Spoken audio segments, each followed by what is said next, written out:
Dubai, part of the United Arab Emirates and one of the world's top oil-producing regions, is hosting the 2023 annual United Nations Climate Change Conference, recognized as COP28.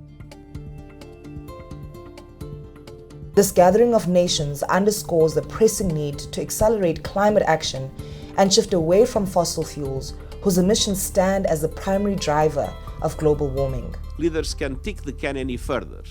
We are out of road. COP28 must set us up for dramatic climate action now. Switzerland, you have the floor.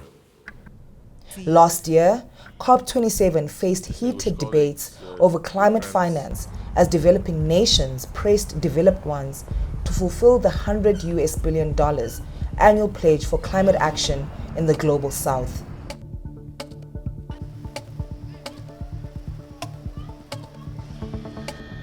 Africa needs $2.8 trillion from 2020 to 2030 for climate adaptation and mitigation, but accessing funds remains challenging for many countries.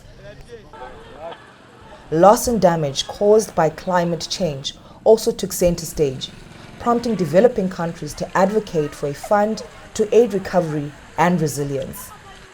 Today, here in Sharm el-Sheikh, we established the first ever dedicated fund for loss and damage, a fund that has been so long in the making. While the US avoided the issue, consensus from other nations at COP27 should pave the way for this year to address compensation and mitigation strategies for countries facing severe climate impacts. Climate change has historically been framed as a developmental and an environmental issue, and the United Nations Security Council has largely avoided discussions of its impact on peace and security due to political sensitivities. As a threat multiplier, we are seeing increasingly its impact on peace and security across the continent. For instance, Mozambique is diverting funds originally earmarked for tackling the insurgency crisis in the north to address the aftermath of recent hurricane impacts. Meanwhile, in Mali, intercommunal conflicts are escalating, driven by competition for arable land and water resources.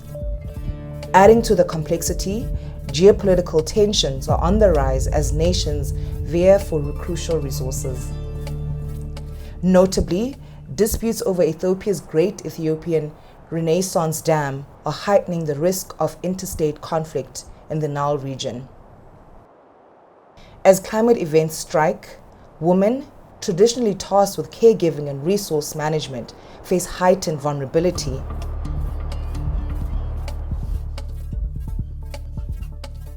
Alarmingly, 80% of those displaced by climate change are women. Last year's conference stressed the crucial need for gender-responsive climate action, urging the integration of these considerations into all policies and programs. Looking forward, COP28 should reinforce its commitment to implementing gender-responsive solutions and programs that acknowledge and harness women's pivotal role in both mitigation and adaptation efforts. Empowering women is very crucial in areas such as entrepreneurship and leadership sectors like renewable energy and agriculture.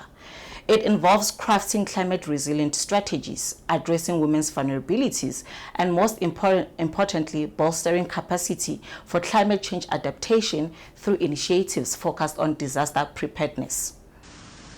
How to keep the global temperature below the 1.5 degrees Celsius pre-industrial benchmark by transitioning from fossil fuels to renewable energy sources, whilst also prioritizing vulnerable communities and their livelihoods, remains a conundrum to be solved. The eyes of the world are on its leaders at COP28 to guide them towards a sustainable future.